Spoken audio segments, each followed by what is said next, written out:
Hello guys, welcome to my new video. তো তোমরা content দেখে বুঝতেই পেরে গেছো যে এটা আমরা ঘুরতে বেরিয়েছি। তো আমরা বেরিয়েছি দীঘা। তো আমাদের গাড়ি অলরেডি চলে এসছে। এবারে ব্যাগপত্র গাড়িতে লোড করে এবারে আমরা গন্তব্যস্থলে দিকে রওনা হব। তো আমরা সবাই মিলে খুব আনন্দের সাথে বেরিয়েছি। তো অলরেডি গাড়ি ছেড়ে দিয়েছে। তো তোমরা আশা করি সবাই ভালো আছো। তো আমিও খুব ভালো আছি। তো তোমরা কন্টিনিউ করতে থাকো আর লাইক কমেন্ট শেয়ার অবশ্যই করতে ভুলবে না। তো তোমরা তো দেখতে থাকো আর বেশি বকবো না। তো চলো সেখানেই দেখা হচ্ছে।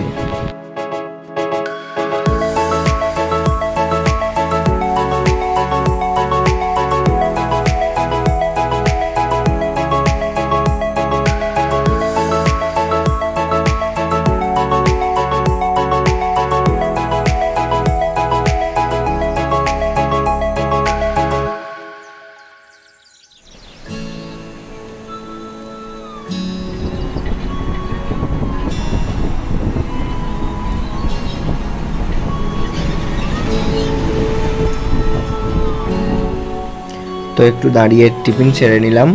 তো আবার রওনা হব। তো অলরেডি আমরা গন্তব্যস্থানের সামনেই চলে এসেছি। দেখতে পাচ্ছ শুধুই জল আর জল। তো বুঝতেই পারছো যে আমরা দীঘার সামনেই চলে এসেছি।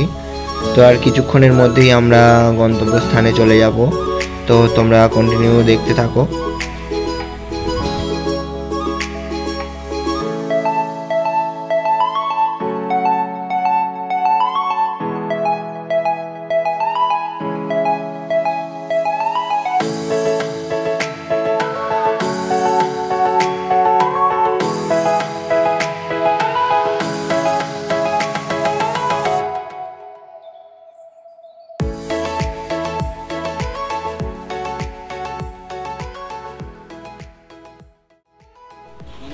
তো আমরা অবশেষে চলে এলাম। তো আমাদের রুম দেখা হয়ে গেছে। রুমের উপর থেকেই এই ভিউটা দেখা যায় পুরো একদম সমুদ্রের সামনে। আর মানে নিচে যেতেই হবে না বলতে গেলে, সারাক্ষণ সমুদ্র দেখতে পাবো। অলরেডি আমরা চলে এসেছি করতে ঢেউ খেতে। তো সবাই এসছে, মামা মামি মাসি ভাই সবাই মিলেই চলে এসেছি। তো আরেকটা কথা, এটাতে পুরো ভিডিওটা নেই, কারণ একবারে তো পুরো ভিডিওটা ছাড়া যাবে না, তাহলে অনেক বড় হয়ে যাবে 2-3 ভিডিও। তো পার্ট 1 পার্ট 2 করে ভাগ করে দিয়েছি। তোমরা পার্ট 2 আশা করি জলদি পেয়ে যাবে। চলো।